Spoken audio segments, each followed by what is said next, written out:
అచ్చ తెలుగు విద్యార్థితో తెలుగు రాష్ట్రాల first rank నారాయణదే.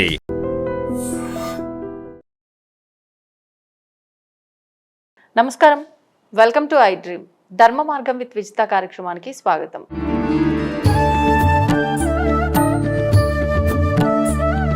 ప్రస్తుతం మనతో పాటు ఉన్నారు భారతీ శంకరపీఠం వ్యవస్థాపకులు, ప్రముఖ జ్యోతిష వాస్తు పండితులు, బ్రహ్మశ్రీ అన్నవరపు తిరుపతి మూర్తి అవధాని గురుగారు. ఇప్పుడు గురుగారితో మాట్లాడదాం. నమస్కారం గురుగారు. పరమేశ్వరార్పణం. గురుగారు, ప్రతి ఒక్కరికి లక్ష్మీ అమ్మవారి అనుగ్రహం కావాలనుకుంటారు. లక్ష్మీ అమ్మవారు స్థిరంగా మా ఇంట్లో ఉండాలి అనుకుంటారు. కానీ ఆవిడ్ని చంచలమైన మనస్తత్వం కలవారు ఎలా ఉంటారో ఆవిడ అలాగే చంచలము, అంటే ఒక చోట అసలు ఉండదు. మనం అంటే ఏ విధంగా ఉన్నా కూడా ఆవిడ రావాల్సినప్పుడు వస్తుంది, వెళ్ళాల్సినప్పుడు వెళ్తుంది. అంటే ఆమె అనుగ్రహం కలగాలన్నా కూడా అదృష్టం ఉండాలి. ఆ అదృష్టము ఉన్నప్పుడు, ఆ అనుగ్రహం మనకు కలిగినప్పుడు ఆమె స్థిరంగా ఉండాలన్నా కూడా మళ్ళీ దానికి అదృష్టం ఉండాల్సిందే. ఇవన్నీ జరగాలంటే అసలు ఏం చేయాలి? ఆమెని అలా స్థిరంగా మన ఇంట్లో తిష్ట వేసి కూర్చోవాలి అని అంటే, కూర్చునే విధంగా చేయాలి అని అంటే ఏమైనా పరిహారాలు ఉన్నాయా? అసలు ఎటువంటి విధానాలు ఆచరిస్తే ఆమెని మనం మొత్తానికి మన ఇంట్లోనే ఉంచుకోవచ్చు అంటారు? వాటన్నిటి గురించి వివరణ ఇవ్వండి. తప్పకుండా అమ్మ. లక్ష్మీ అనుగ్రహం ప్రతి ఒక్క మనిషి తనకు ఒక వయస్సు వచ్చి, తనకి ఊహ తెలిసి, చదువు పూర్తయి, ఇక అక్కడి నుంచి అతను ఉద్యోగము, సంసారము అనుకున్న ప్రతి దానికి కూడా రూపాయి. ఆ రూపాయి అనేటువంటిది ఇవాళ మన దగ్గర ఉండొచ్చు, రేపు వెళ్ళిపోవచ్చు. ఇప్పుడు మీరు అన్నట్టుగానే చంచలం అనేటువంటిది ఉంది. కానీ ఆవిడ చంచలంగా ఉండటానికి అనేక కారణాలు ఉంటాయండి.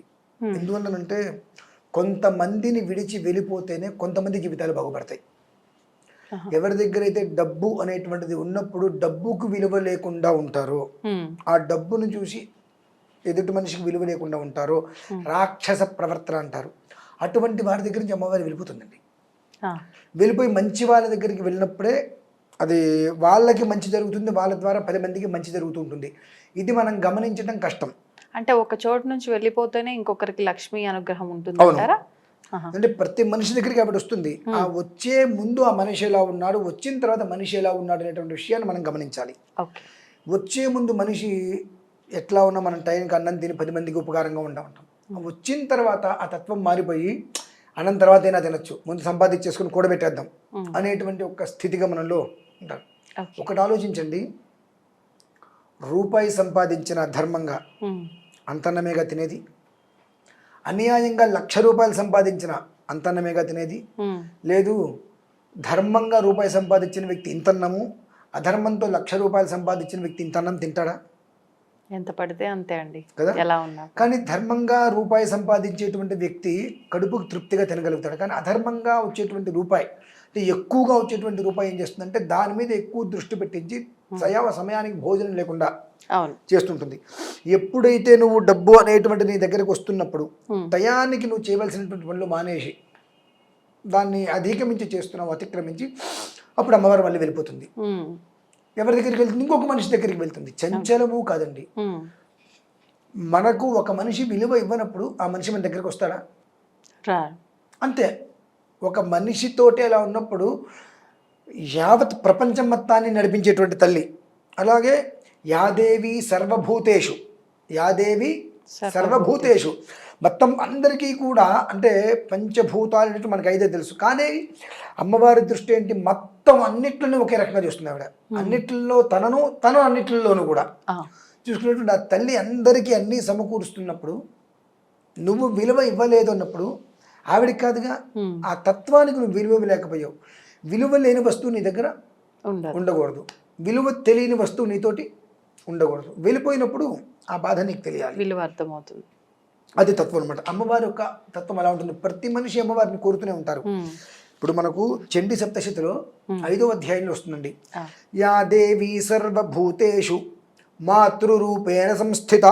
అలాగే యా దేవి సర్వభూతేషు వృత్తి రూపేణ సంస్థిత, యా దేవి సర్వభూతేషు క్షుధా రూపేణ సంస్థిత, యా దేవి సర్వభూతేషు తుష్టి రూపేణ సంస్థిత, యా దేవి సర్వభూతేషు పుష్టి రూపేణ సంస్థిత అని అమ్మవారు అనేక రకాలుగా ఎలా ఉంది నాయన. ఒక సమయాన్ని అనుసరించి నువ్వు నీకు ఇవ్వడానికి నేను సిద్ధంగా ఉన్నా, అని ఆవిడ రెడీగా ఉన్నారు. ఆవిడ ఏమడిగింది, క్షుధారూపేణ సంస్థిత. క్షుత్ అంటే ఆకలమ్మ. ఇంతమంది ఆకలి తీరుస్తున్నా, ఆకలి తీర్చాలి అంటే అక్కడ నా పాత్రలో ద్రవ్యం ఉండాలిగా. అక్షయ పాత్ర కాదు, మీరు 10 మంది కలిసి ఇచ్చేటువంటిది నేను 1000 మందికి ఇస్తున్నా. కాబట్టి ఆ పాత్రలో ద్రవ్యం తక్కువైంది. క్షుధారూపేణ సంస్థిత. నేను ఆకలితో ఉన్నాను అనుకో, నాకు అందించు, నేను 1000 మందికి అందిస్తా, నేను దానికోసం సిద్ధమై ఉన్నా, నేను అందించడానికి.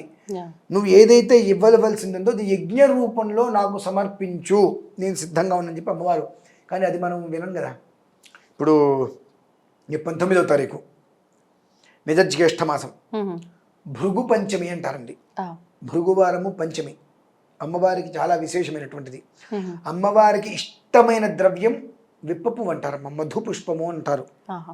ఆ మధుపుష్పము 1,00,000 మధుపుష్పాలతో అమ్మవారికి ఐశ్వర్య లక్ష్మి హోమం ఆ రోజు చేస్తున్నాం. ఎందువలన చరాచర జగత్తులో అందరికీ కూడా కడుపుకి నింపేటువంటి అమ్మకి మన చేతితో ఒక ముద్ద ఇవ్వటం, ఈ భాగ్యం ఎంతమందికి కలుగుతుందండి?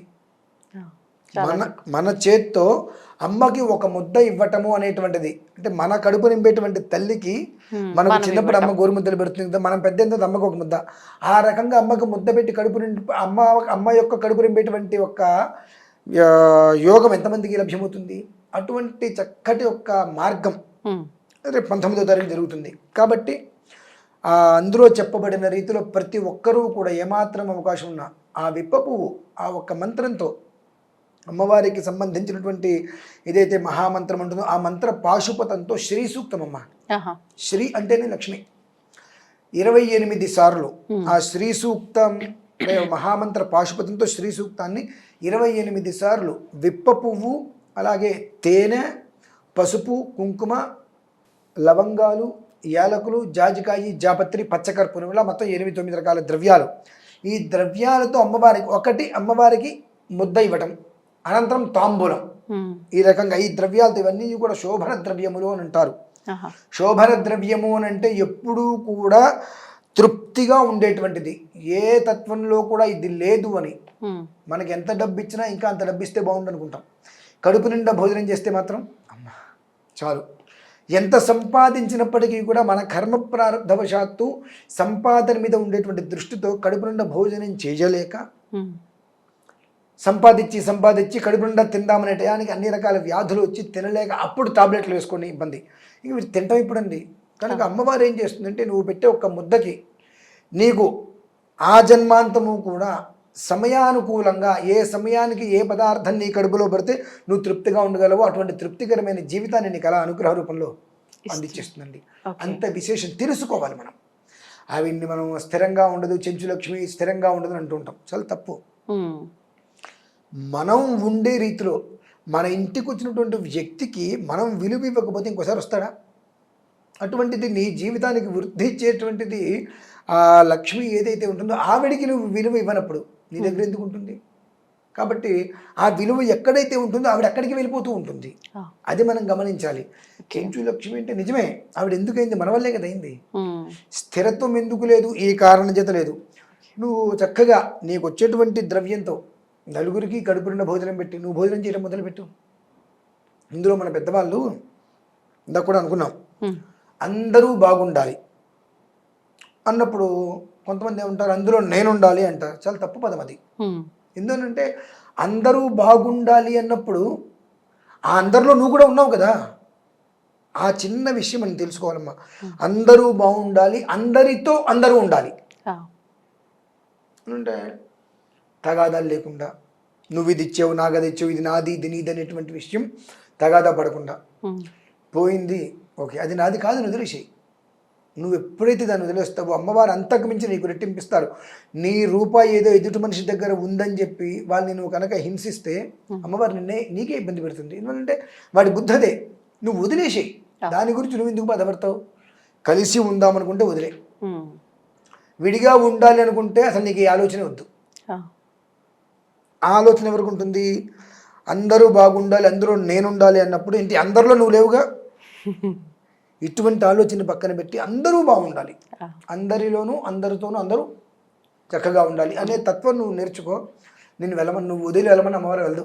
ఎందుకంటే నీ ద్వారా 100 మందికి మంచి జరుగుతుందిగా, కాబట్టి నువ్వు వదిలి వెళ్దమ్మా, అది మాత్రం ఖచ్చితంగా చెప్తాను. అంటే ఆర్థికపరమైన ఇబ్బందులు ఉన్న వాళ్ళు ప్రతి ఒక్కరూ కూడా ఆర్థికపరమైన ఇబ్బంది ఎందుకు వస్తుందమ్మా? అసలు బ్యాలెన్స్డ్ చేసుకోకపోవడం వల్లే వస్తుంది.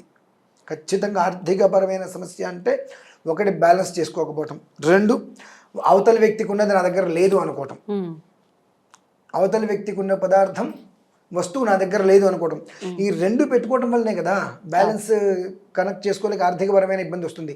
ఆ రెండిట్లు నువ్వు జాగ్రత్త చేసుకుంటే నీ కింద ఉన్నవాడికి నీ దగ్గర లేదుగా, వాడు ఉన్నదాంతో తృప్తి పడుతున్నాడుగా. అలా మనం తృప్తి పడినప్పుడు మనకు వ్యవస్థ నిలబడి ఉంటుంది, ఎప్పుడు మనం మంచిగానే ఉంటాం. అది మనకు లేకపోవటం వలన ఎదుటి మనిషికి ఏదో ఉంది, అది మనకు లేదు, దానికోసం మనం తాపత్రయపడుతున్నాం. ఆ తాపత్రయపడి మనం ఏం చేస్తున్నాం అక్కడ, వాడు అందరినీ మోసం చేస్తున్నా, వాడికి వస్తుంది, నేను ధర్మంగాను నాకు రావట్లా.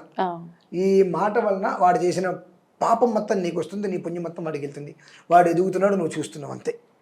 కాబట్టి బ్యాలెన్స్ అనేటువంటిది ఇక్కడ ఉండాలమ్మా. ఆ రెండిట్లను మనం బ్యాలెన్స్ చేసుకుంటే అమ్మవారు పొమ్మన్న పోతే అక్కడే వచ్చి కూర్చుంటుంది. అది. ధన్యవాదాలు గురుగారు. పరమేశ్వర అర్పణ. తవ్వండి, తవ్వుతూనే శివలింగం. పరమాత్మకు జీవా సరే, దాన్ని అట్లా కప్పేసేయండి, చూపించదండి. Krishna is there. మూర్తి పూజ కాదు, సాక్షాత్ బ్రజేంద్ర నందన భగవాన్ ఉన్నారు మూర్తిలో. ఏమీ ఆశించకుండా ఆరాధించే వాళ్ళు కూడా ఉన్నారా ప్రభుజీ? నిజమైన భక్తి అంటే మనకు తెలియదు కాబట్టి